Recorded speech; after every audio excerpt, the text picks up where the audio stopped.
अब हम पढ़ते हैं आर्निका मोंटेना के बारे में। तो आर्निका मोंटेना का कॉमन नेम है लेपर्ड स्पैन। फैमिली इसके कंपोजिटिव कंपोजिटिव फैमिली से कैलेंडुला भी है और भी बहुत सारे रेमेडीज़ हैं।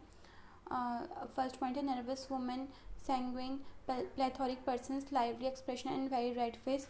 ऐसी वुमेन जो नर्वस है, ठीक है। सैंग्विन प्लेथोरिक पर्सन है। सैंग्विन मतलब ब्लडी टेम्परामेंट है। प्लेथोरिक मतलब कि हीमोग्लोबिन ज़्यादा है या स्ट्रॉन्ग सर्कुलेटरी सिस्टम है, जिसकी वजह से रेडनेस जो है दिख रहा है फेस में। एंड इसलिए यहाँ पे लिखा है very red face and lively expression. Lively expression क्यों लिखा है? क्योंकि देखो हीमोग्लोबिन ज़्यादा है तो उसमें मतलब कि वीकनेस नहीं होगा, है ना, स्ट्रेंथ रहेगी उसकी बॉडी में, तो इसलिए लाइवली एक्सप्रेशन उसके दिखेंगे। तो सैंगुइन प्लेथोरिक पर्सन है तो इससे बाय डिफ़ॉल्ट ये मतलब है कि लाइवली एक्सप्रेशंस होंगे एंड बहुत रेड फेस होगा। सेकंड पॉइंट है for the bad effects resulting from mechanical injuries even if received years ago. अगर बहुत सालों पहले कोई इंजरी हुई थी, मैकेनिकल इंजरी मतलब कि चोट वगैरह कहीं लग गई थी, ठीक है, उसका बैड इफेक्ट है बहुत सालों बाद भी है, परसिस्ट कर रहा है, तो उसमें हम आर्निका मोंटेना सोच सकते हैं। और आर्निका मोंटेना जो है ना वो बेसिकली ब्लंट इंजरीज़ की रेमेडी है, मतलब ऐसी इंजरीज़ जिसमें कि ब्लड वगैरह या ब्लीडिंग ना हो रहा हो, लेसरेशन नहीं है, ठीक है, ब्रूज्ड इंजरी है, उसमें हम देते हैं आर्निका मोंटेना। फिर है तीसरा पॉइंट है इसमें कि specially adapted to those who remain long impressed by even slight mechanical injuries. Arnica montana specially उन लोगों को दिया जाता है जो कि बहुत सालों पहले मान लो या बहुत टाइम पहले जिनको मैकेनिकल इंजरी हुई थी, छोटी मोटी भी, स्लाइट मतलब कि छोटी मोटी सी इंजरी हुई थी मैकेनिकल इंजरी, और लेकिन उसका प्रभाव उसमें अभी भी देखने को मिल रहा है, तो उसमें आर्निका मोंटेना हम देंगे। फिर है sore lame bruised feeling all through the body as if beaten, traumatic affections of muscles. अगर सोर मतलब पेनफुल, लेम मतलब लंगड़ापन है, मतलब कि पोस्चर ख़राब वाला जो होता है ना वर्ड, उसके लिए हम याद इस्तेमाल करते हैं लेम, ठीक है, मतलब बैलेंस मेंटेन करके नहीं चल पा रहा है, ऐसे वर्ड्स, ऐसे सिचुएशन, ऐसे पर्सन के लिए हम लेम वर्ड इस्तेमाल करते हैं। तो सोर लेम ब्रूज्ड फीलिंग है पूरे बॉडी के थ्रू।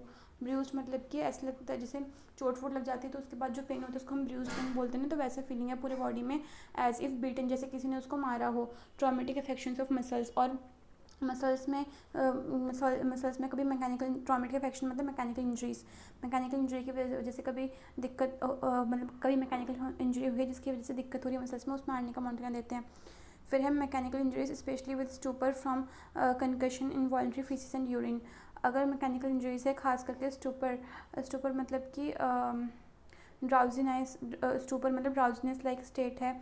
फ्रॉम कंकशन मतलब कि ब्रेन में मतलब कि ब्लड फ्लो जो है वो ज़्यादा हो रहा है, and not brain, I mean to say, हाँ, ऐसा समझ लो कि ब्रेन की तरफ ब्लड फ्लो ज़्यादा हो रहा है एंड इसकी वजह से वहाँ पे फ्लूइड इकट्ठा हो रहा है, तो उसको बोलते हैं कंकशन, ठीक है।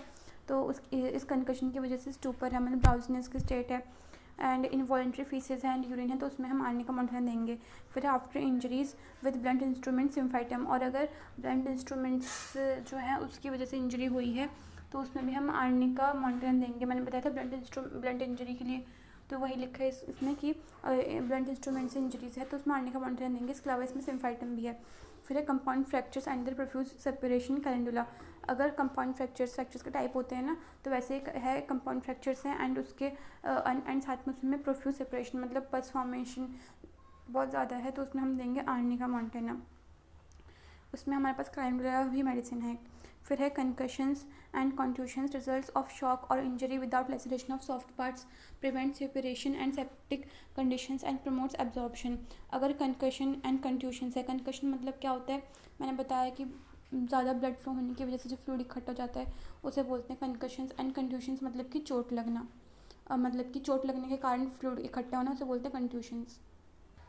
तो मैं ना अभी रिपीट जो यहाँ पे एक वर्ड है कंकशन एंड कंट्यूशन, और ऊपर एक वर्ड आया था जिसमें मैं किसका मतलब बता रही थी यहाँ पे कंकशन, वो एक्चुअली मैंने कंजेशन का मतलब बता दिया था बट मैंने गलत बताया है, तो I am sorry for it. यहाँ पे मैं दोबारा भी नहीं बताती हूँ कंकशन मतलब क्या होता है। और कंकशन मतलब होता है कि मान लो कभी कोई कार ड्राइव करके जा रहा है, ठीक है, तो अब कार ड्राइव करके जा रहा है तो अचानक से उसने ब्रेक लगाया, तो हेड जो है अचानक से आगे की तरफ झुक जाएगा, है ना, तो उसमें उस टाइम क्या होता है, इस सडन मूवमेंट की वजह से, इस सडन शॉक की वजह से जो फ्लूइड है वो एक्यूमुलेट हो जाता है ब्रेन में, एंड इसकी वजह से या फिर मतलब फ्लूइड एक्यूमुलेट नहीं, आई एम इनटू से इसकी इस वजह से इंटरनल ब्लीडिंग के चांसेस होते हैं। तो वो इंटरनल ब्लीडिंग के जो चांसेस होते हैं ना वो फिर वो बाहर से तो नहीं दिखेगा, बट अंदर कुछ ना कुछ ऐसा नॉर्मल चीज़ हुआ है तो और उसकी वजह से फिर फ्लूइड इकट्ठा हो सकता है इंटरनल ब्लीडिंग की वजह से, तो उसको बोलते हैं कंकशन। लेकिन कंट्यूशन होता है कि किसी बाहरी चोट के कारण फ्लूइड का इकट्ठा हो जाना, उसे बोलते हैं कंट्यूशन, ठीक है। और जो मैं पहले बता रही थी वो कंजेशन था बेसिकली। तो यहाँ पे जब मैं पढ़ रही हूँ कंक्यूशन एंड कंडीशंस, तो यहाँ पे आप मीनिंग समझ जाओगे। तो कंट्यूशंस मतलब चोट लग गई है उसके कारण फ्लूइड इकट्ठा हो गया, और कंक्यूशन मतलब कि इंटरनल कोई ब्लीडिंग हुई है, जैसे कि कोई शॉक हुआ है बहुत तेज़, मतलब कोई मूवमेंट या कोई जर्किंग मूवमेंट बहुत तेज़ हुई है ब्रेन, जिसमें कि आपका ब्रेन इन्वॉल्व है, आपका हेड वाला या स्कल वाला पार्ट इन्वॉल्व है, तो उसमें इंटरनल उसकी वजह से अंदर कुछ ऐसा हो चुका है, प्रेशर चेंज या इंटरनल ब्लीडिंग वगैरह, जिसकी वजह से फ्लूइड इकट्ठा हो रहा है, तो उसको हम बोलते हैं कंक्यूशन। फिर आगे लिखा भी है रिजल्ट्स ऑफ शॉक, अगर शॉक की वजह से कुछ दिक्कत हो रही है या फिर इंजरी, और इंजरी की वजह से, तो उसमें आर्निका मोंटानेस हो सकते हैं। फिर लिखा है without laceration of soft parts, इस वर्ड का मतलब है कि मतलब कि फटे चिथरे, जिसे बोलते हैं ना कि चिथरे हो गए हैं इस एरिया, इस मांस के, तो ऐसे चिथरे हमें नहीं दिखते हैं आर्निका मोंटाना के केसेस में। आर्निका मोंटाना जो है वो एक ऐसी रेमेडी है जो हम बेसिकली इंजरीज के केस में देते हैं, ठीक है। आर्निका मोंटाना हो गया, रूटा हो गया, रस्टॉक्स हो गया, ठीक है, लिडम्पाल, हाइपरेकम सिम्फाइटम, ये सब हम इंजरीज में देते हैं। तो अगर सॉफ्ट पार्ट्स का लैसरेशन नहीं हुआ है, मतलब ब्लीडिंग वगैरह कुछ नहीं है साथ में, हाँ सिर्फ ब्लंट इंजरी है, तो आर्निका मोंटाना सोचेंगे। फिर है prevents suppuration and septic conditions and promotes absorption, arnica Montana जो है वो सुपरेशन को, पस फॉर्मेशन को प्रिवेंट करते हैं, एंड सेप्टिक कंडीशंस जो है मतलब वही पस वगैरह के फॉर्मेशन को उसको प्रिवेंट करती है, एंड प्रमोट करती है एब्जॉर्प्शन को। एब्जॉर्प्शन मतलब अगर लीकेज वगैरह या ट्रांसलेशंस वगैरह हो रहे हैं, जैसे इंटरनल ब्लीडिंग के केस में मैंने बताया, तो उसमें एब्जॉर्प्शन को प्रमोट करेगा। फिर है नर्वस पेशेंट्स में आर्निका मोंटाना देंगे। कैन नॉट बियर पेन, जो पेन को बियर ना कर सके उनमें देंगे। होल बॉडी ओवर सेंसिटिव, पूरी बॉडी उनकी ओवर सेंसिटिव है, उनमें देंगे आर्निका मोंटाना। ओवर सेंसिटिव के हमारे पास और भी रेमेडीज है, कैमोमिला, कॉफी, इग्निशा। कैमोमिला का बच्चा बहुत बदतमीज़ होता है, जिसमें और उनका एक चीक हॉट होता है और दूसरा चीक कोल्ड होता है। कॉफिया बहुत ओवर सेंसिटिव होती है पेन के लिए, और इग्निशा बहुत हिस्टेरिकल होती है, मतलब बड़ा चला के बताती है अपने कंप्लेंट्स को। नेक्स्ट है everything on which he lies seems too hard, complains constantly of it and keeps moving from place to place in search of a soft spot.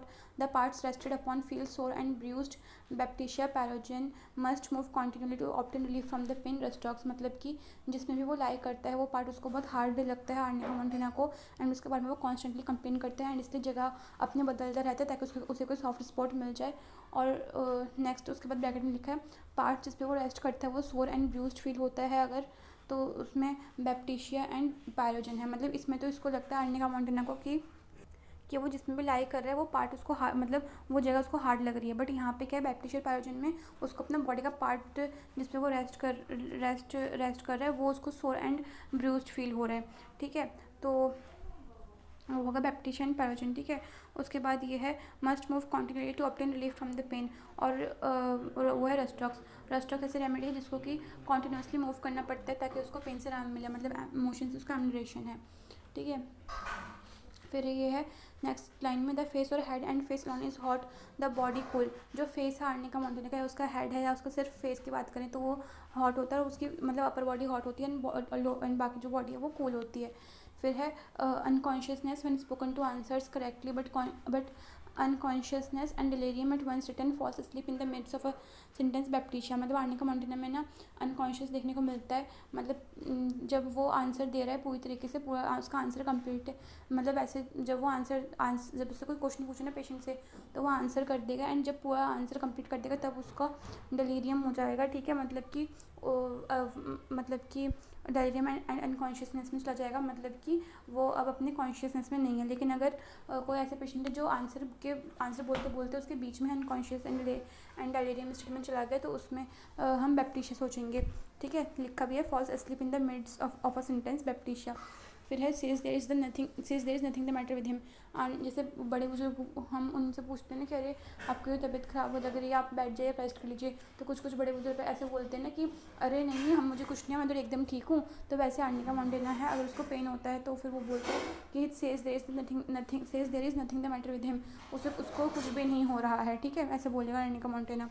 फिर है meningitis after mechanical or traumatic injuries from falls, concussion of brain etc. when suspecting exudation of blood to facilitate absorption. अगर meningitis हो रहा है मतलब inflammation है meninges का, ठीक है, मैकेनिकल इंजरीज या ट्रॉमेटिक इंजरीज के बाद फ्रॉम फॉल्स, जैसे कि फॉल्स मतलब कि गिर गया, अगर कंक्यूशन ऑफ ब्रेन हो गया मतलब मैंने बताया था वही, जैसे शॉक वगैरह लग गया, ज़ोर से ब्रेक मार दिया गाड़ी का तो उस वजह से, ठीक है। एंड उसके बाद हम आर्निक मॉनिटरिंग तब भी देते हैं जब हमें एक्सुडेशन ऑफ ब्लड का सस्पेक्शन होता है कि ब्लड जो लीक कर रहा है, इंटरनल ब्लीडिंग हो रखी है ब्रेन में, तब जैसे मतलब सपोज मान लो कि ब्रेन में इंटरनल ब्लीडिंग है तो लीक उसे होते टाइप का एक्सुडेशन ही हो गया ना। तो जब हमें एक्सुडेशन ऑफ ब्लड का डाउट हो तो हमें अगर एब्जॉर्प्शन करवाना हो तो उसके इसमें आर्निक मॉनिटरिंग हम देंगे। फिर है hydrocephalus, deathly coldness in forearm of children in diarrhoea brom, मतलब हाइड्रोसेफेलस है मतलब ब्रेन में क्या है, पानी इकट्ठा हो चुका है, फ्लूइड इकट्ठा हो चुका है, और फिर बच्चों में क्या है, जो उनका फोरआर्म है वो बहुत ठंड पड़ा है, बहुत ज़्यादा ठंड, ठीक है, तो उसमें आर्निक मॉनिटरिंग देंगे। और अगर डायरिया है तो उसमें ब्रोम सोचेंगे। फिर है एपोप्लेक्सी, एपोप्लेक्सी में क्या लिखा है, loss of consciousness, involuntary evacuation from bowels and bladder in acute attack, controls hemorrhage and aids absorption, should be repeated and allowed to act for days or weeks unless symptoms call for another remedy। कहने का मतलब ये है कि एपोप्लेक्सिया मतलब कि stroke वगैरह है जिसमें वो कॉन्शियसनेस खो देता है, और अपने आप उसका बाउल्स एंड ब्लैडर से जो उनका वेस्ट प्रोडक्ट्स है वो निकल जाता है इनवॉलंटरीली। एक्यूट अटैक अगर है एपोप्लेक्सी का तो उसमें आर्निक मॉनिटरिंग दे सकते हैं। और अगर हमें हेमरेज कंट्रोल कराना है मतलब ब्लीडिंग को एंड एब्जॉर्प्शन कराना है तो आर्निक मॉनिटरिंग सोच सकते हैं। एंड आर्निक मॉनिटरिंग हमें रिपीट करना चाहिए एंड उसको हमें उसको एक्ट करने देना चाहिए वीक्स एंड डेज तक के लिए, जब तक कि दूसरी रेमेडी के हमें सिम्टम्स ना नज़र आए तब तक हमें वो दूसरी रेमेडी प्रिस्क्राइब नहीं करनी चाहिए। फिर है कंजंक्टाइवल और retinal haemorrhage with extravasation from injuries or cough रेडम्पाल nux vomica, मतलब कि अगर कंजक्टिवल एंड रेटिनल हेमरेज है, ठीक है, साथ में एक्सट्रावेसेशन मतलब कि वही बोला मैंने कि लीकेज है from injuries or cough injuries की वजह से है एंड कफ की वजह से है, ठीक है, तो उसमें आर्निक मॉनिटरिंग सोचेंगे कि इंजरीज़ की वजह से कफ की वजह से हेमरेज हो रहा है और मतलब कि कंजक्टिवा में रेटिना में हेमरेज हो रहा है एंड लीकेज भी है, तो उसमें आर्निक मॉनिटरिंग सोचेंगे। अपार्ट फ्रॉम दिस उसमें हम लेडम और नक्स भी सोच सकते हैं। फिर है gout and rheumatism with great fear of being touched or struck by persons coming near him, अगर गाउट एंड रूमेटिज्म की प्रॉब्लम्स है और उसको डर है कि कोई उसकी चोट को टच कर लेगा या फिर उस अफेक्टेड पार्ट को टच कर लेगा, या फिर स्ट्रक मतलब वही फियर है उसको, अगर उसके पास कोई पर्सन आ रहा है तो हम आर्निक मॉनिटरिंग सोचेंगे। क्यों डर है उसको, क्योंकि उसको अपने पेन्स में अगर कोई टच कर दे, अब जो उसका पेन वाला एरिया है, पेन का अफेक्टेड पार्ट है उसमें उसमें गलती से टच ना हो जाए, इस वजह से उसको डर है कि कोई उसके पास ना आए, क्योंकि गाउट एंड रूमेटिज्म में पेन होता है ना जॉइंट्स वगैरह में, और उनकी जो भी पार्ट अफेक्टेड है उसमें, इसलिए। फिर ये है can not walk erect on account of a bruise sort of feeling in pelvic region, सीधे होकर चल भी नहीं पाते हैं वो क्योंकि उनको पेल्विक रीजन में एक ब्रूज्ड सेंसेशन या ब्रूज्ड फीलिंग होती है। उसके बाद tendency to small painful boils one after another extremely sore small boils in crop sulphur, अगर स्मॉल पेनफुल बॉयल्स मतलब दाने आ रहे हैं एक के बाद एक और बहुत पेनफुल है तो आर्निक मॉनिटरिंग सोचेंगे, लेकिन अगर यही दाने जो है वो क्रॉप्स मतलब ग्रुप में आ रहे हैं तो हम उसमें सल्फर सोचेंगे, बार बार आ रहे हैं तो, ठीक है, और अगर एक के बाद एक आ रहा है तो आर्निक मॉनिटरिंग। फिर है paralysis left sided pulse full strong starter saying muttering, अगर पैरालिसिस है लेफ्ट साइड का, ठीक है, और पल्स जो है फुल है मतलब स्ट्रॉन्ग पल्स है, ठीक है, और स्टर्टर है मतलब कि खनाटे वाली आवाज़ आ रही है, साइंग मतलब कि जैसे बोलते हैं ना आहें भरना, वैसे मटरिंग तो वैसे है, तो फिर उसमें हम आर्निक मॉनिटरिंग सोचेंगे। उसके बाद ये स्टर्टर साइंग और मटरिंग पल्स के पॉइंट नहीं है, ये अलग पॉइंट है, ठीक है, सेमीकोलन लगा हुआ है, जहाँ सेमीकोलन लगा होता है मतलब वो एक डिफरेंट सिम्टम है, जहाँ कॉमन मतलब वो कॉमन सिम्टम है। उसके बाद हम बात करते हैं बेल्चिंग इरेक्टेशंस फाउल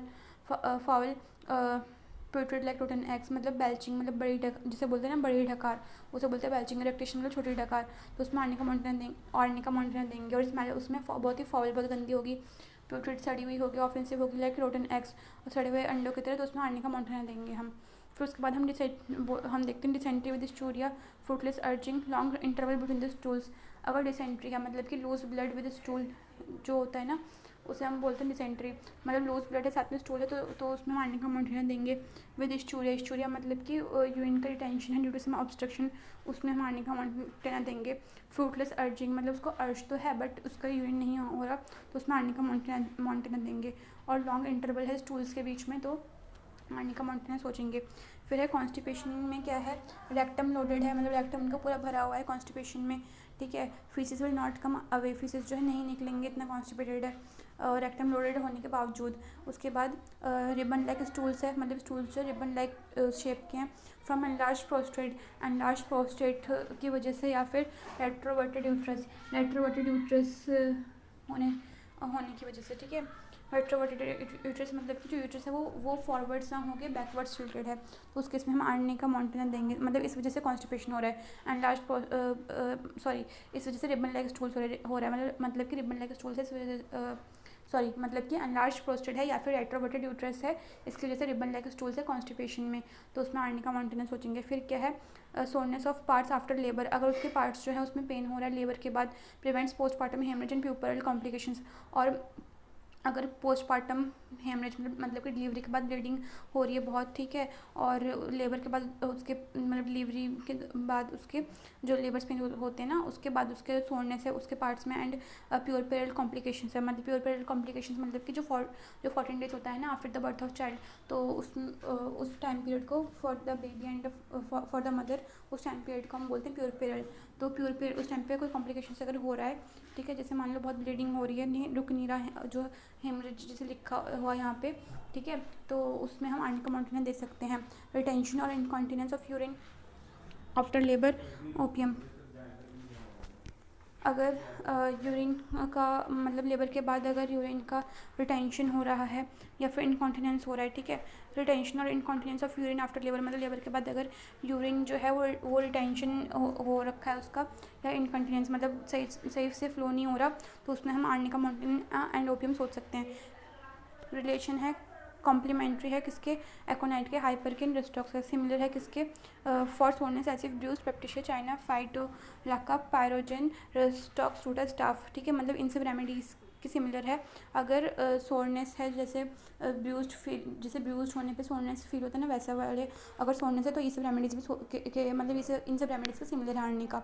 फिर है आर्निका फॉलो वेल होता है after aconite, after apis, after ham, after ipecac, after verat and is followed by sulphuric acid, और आर्निका को फॉलो करता है sulphuric acid. In ailments from spirituous liquors, spirituous liquor मतलब कि अल्कोहलिक ड्रिंक्स जो होते हैं ना, अल्कोहलिक बेवरेजेस, उसको बोलते हैं स्पिरिचुअस लिक्वर्स। तो ऐसे दिक्कतें जो स्पिरिचुअस लिक्वर्स की वजह से हो रही है या फिर चारकोल के वेपर्स की वजह से हो रहा है, तो उसमें हम आर्निका आर्निका कई बार देते हैं। Arnica is often indicated. इसमें और दो रेमेडीज हैं, अमोनियम कार्ब एंड बोविस्टा। किसमें है, अमोनियम कार्ब, बोविस्टा और आर्निका अगर स्पिरिचुअल लिक्विड से दिक्कत है या चारकोल वेपर से दिक्कत है। फिर है इन स्पाइनल कंकशन, मैंने बताया था वही जो सडनली शॉक लग जाता है तो उसकी वजह से फ्लूइड इकट्ठा हो जाता है या इंटरनल ब्लीडिंग हो, तो ना सिर्फ ब्रेन के केस में, जबकि यहाँ पे लिखा है स्पाइनल केस में भी हो सकते हैं। तो स्पाइनल कंकशंस में कंपेयर कर सकते हैं इसको हाइपरिकम के साथ। एग्रीवेशन होता है इसको एट रेस्ट से दिक्कत है उसको, ठीक है, क्योंकि उसको हर पार्ट हार्ड लगता है जिस पे भी वो लाई कर रहा है। वैन लाइंग डाउन, वही मैंने बताया है ना, लाइंग डाउन से भी दिक्कत है। फ्रॉम वाइन से दिक्कत है, एंड इसको आराम किससे है, फ्रॉम कॉन्टैक्ट एंड मोशन। वैसे वो चाहेगा नहीं कि कोई उसके पास है या कोई उसे टच करे, लेकिन यहाँ पे लिखा है कि उसको कॉन्टैक्ट से आराम है एंड मोशन से आराम है। तो ऐसे पॉइंट्स में कभी कभी देखने को मिल जाते हैं, तो हमें वो याद रखने की कॉन्टैक्ट से भी इसको आराम मिल रहा है एंड मोशन से भी आराम मिल रहा है, ठीक है। मोशन से और किसको आराम है, रेस्टॉक्स को आराम है और रोटा को भी आराम है अलॉन्ग विद आर्निका।